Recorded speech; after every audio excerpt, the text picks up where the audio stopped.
Hej alle sammen og velkommen til den her video. Så i dag har jeg tænkt mig at bare lave en vlog. Så jeg skal få ryddet op på mit værelse.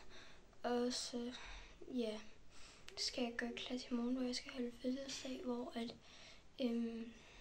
nogle af pigerne fra min klasse kommer. Så og undskyld hvis der er lidt langt. Det er fordi min lillebror har en soveaftale med en af hans venner, så de larmer ret meget. Men så jeg tænker egentlig bare, jeg skal i gang med at rydde op, så jeg kan lige hurtigt vise, hvor rodet der er, fordi det er ret rodet.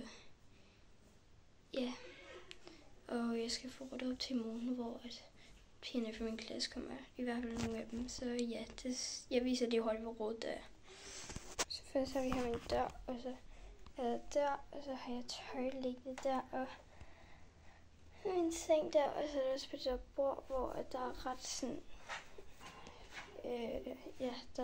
det er ret rodet, og der og på mit gulv, så jeg skal få ryddet alt det op, så det kommer til at tage lang tid, men jeg tænker ikke, at jeg kommer til at filme så meget af det, fordi jeg tænker, det er lidt kedeligt at se på en, der står og rydder op.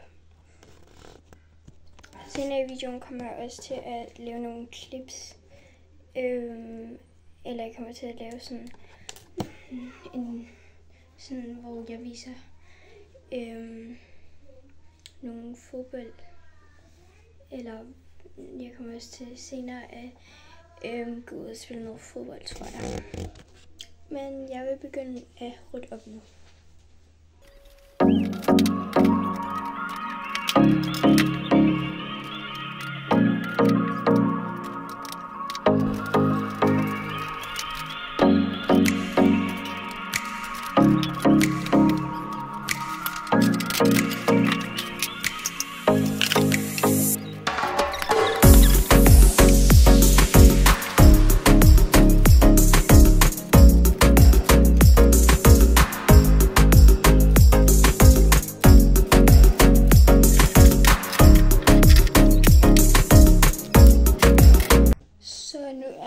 Cirka færdig med bordet, så jeg tænker lige, at jeg vil få gjort det, få ryddet sådan lidt op her på det her. Så det får jeg egentlig bare gjort nu.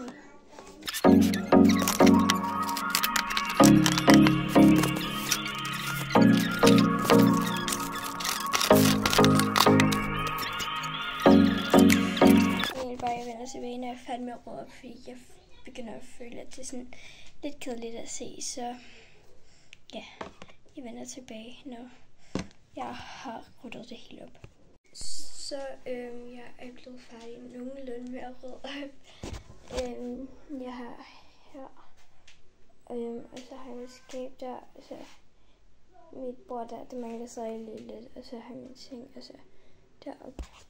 Så jeg mangler ikke særlig meget at rydde op.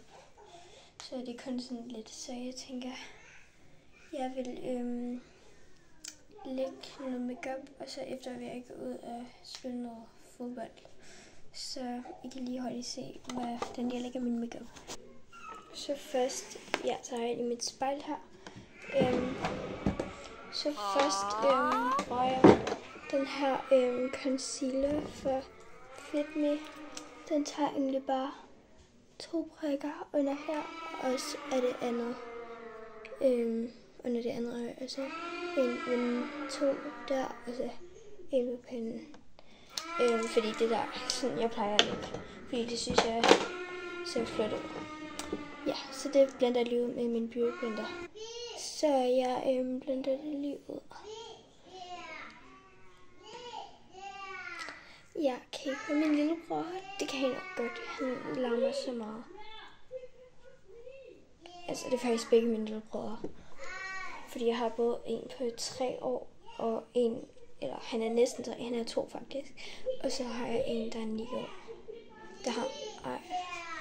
Hvorfor skal de larme så meget, seriøst? Men jeg vil få blandet det her ud. Så ja, nu vil jeg tage den her blush fra Rare Beauty. Ej, jeg mener det. Kan du ikke lige tige stille, Harald? Okay, han kunne så ikke tige stille. Jeg mener det. Hvorfor skal de larme så meget? Ja, men jeg tager den her blush fra Rare Beauty. Jeg håber, I kan høre mig. Ej, jamen. Jeg orker ikke det der. De larmer sygt meget jo. Og så bruger jeg den her børste. Og så bare blender det ud. Sådan her. Og så bruger jeg også lige min beauty blender til at blende det lidt ud.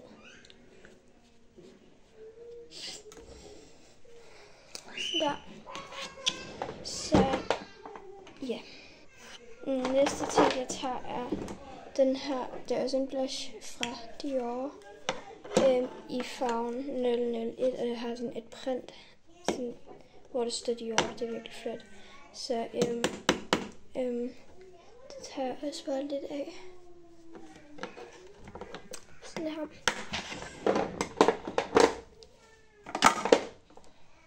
Og bruger også lige min beauty blender lidt, fordi det virker bare lidt bedre. Så nu kommer jeg til at tage min jeg kan ikke få fat i den. Min highlighter fra Revolution. Der bruger den her børste, så jeg tager her. Her. Og så tager jeg også her på den anden side af sådan kinden. Ej, jeg mener det larmer meget. Undskyld for det. Og så tager jeg selvfølgelig også highlighter på næsen, fordi det skal man jo have. Og til det bruger jeg faktisk den her, fordi den er sådan lidt bedre at gøre det med. I kan se, det er sådan, det er sådan lidt bedre. Og så tager jeg også her på læben, eller over læben. Og så lidt her. Og på den anden side.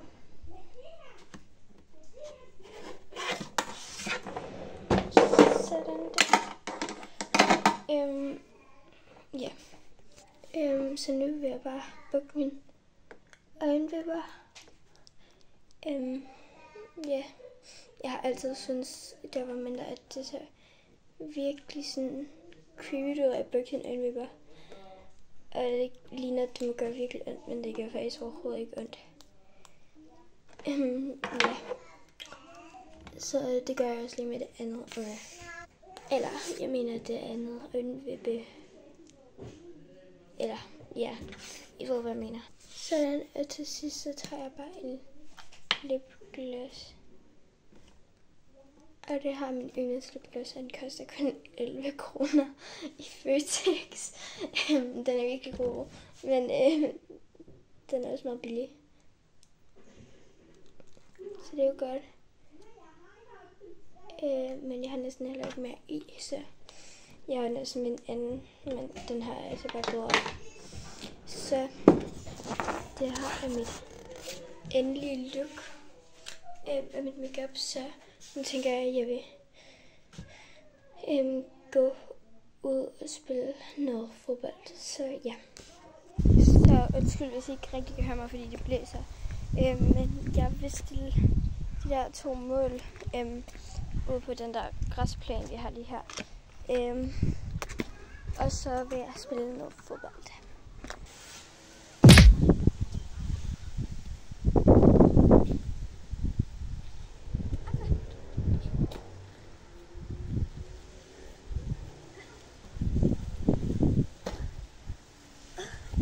Det var virkelig ikke hårdt, men ja, så jeg skider lidt på munden nu.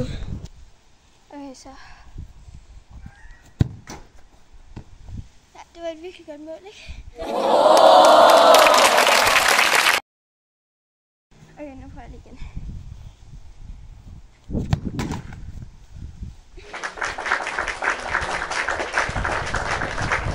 Jeg skal se, hvor langt forsøg kan gøre for at ramme overliggeren. Første forsøg. Okay. Anden forsøg. Ej, det var tæt på. Au. Tredje forsøg. Tredje gang er lykkens gang. Ej, det var lykkens gang. Der skal lige en sejrdans til. Nu laver jeg lige en sejrdans. Okay, jeg håber ikke nogen af drengene fra min klasse ser det her, fordi det bliver meget pinligt. Okay, men det her er min sejrdans. Okay, let's go. Der er ikke bare en god sejrdans. Okay, faktisk bare hvis der er nogen, der ser den her fra min klasse, så er det ret pinligt. Hvis der er nogen fra min klasse, der ser videoen, så ikke tænk på det der. Lad os prøve at jonglere. Det kan jeg ikke finde ud af, men det finder jeg ikke helt. Okay. Ja, det gik godt, hva'? 2. Okay. Ja, 1. Ej, men det er ikke talt ikke. 3 gange er lykkens gang. Nej. Lige meget.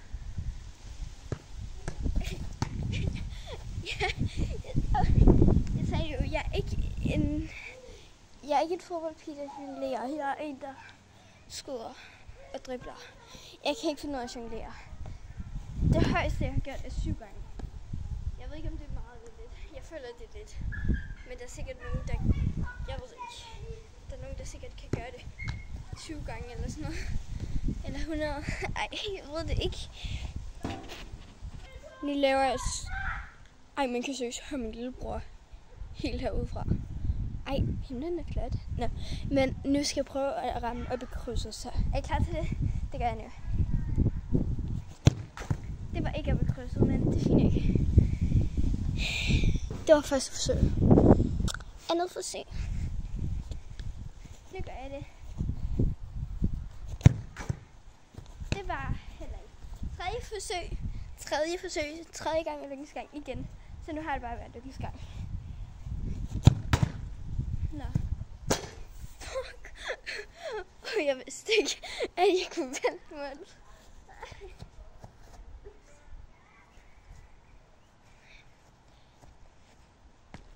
Okay, 4. gang må være lykkens gang så.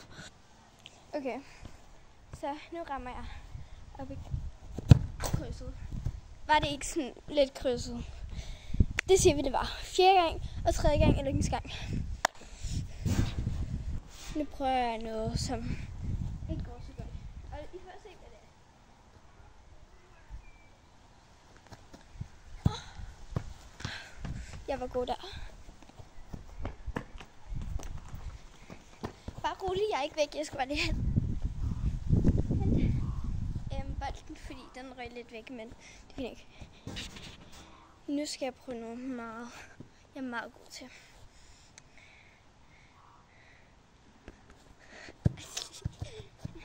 Det skal jeg lige prøve igen.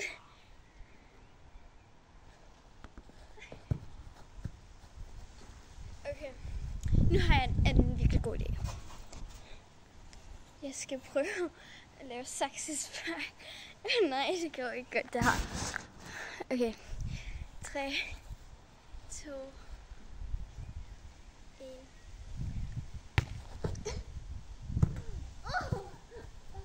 Jeg scorede! What? Det gik det virkelig godt. Jeg skal prøve igen.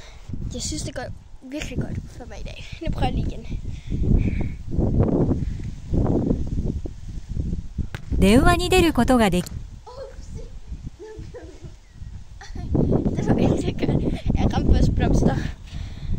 Nu prøver jeg så lige igen. Nu går det godt. Det kan jeg mærke.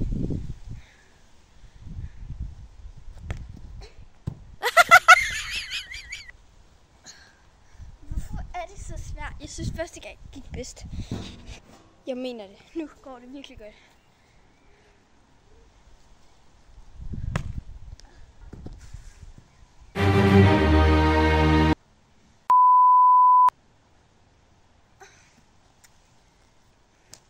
Det gik virkelig godt.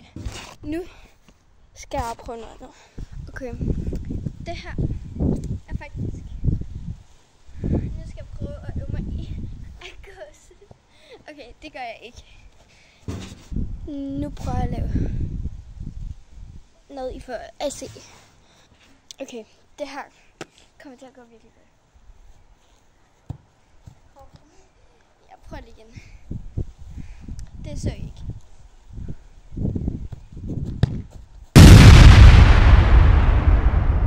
Ej. Jeg kom til at skyde den ind i en have. Ej, seriøst. Den ligger ikke derinde. Men den der. Ej. Ej, Emman McBen. Jeg kom til at... Den ligger ude foran der. Så heldigvis har de gardin før, så de kan ikke se mig gå ind og hente. Okay, jeg får lige hentet den.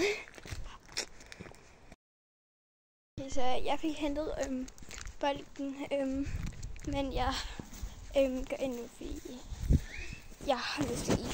Så jeg kan ja, så jeg kan lige holde over med det her måde. Jeg kan bære det med en arm.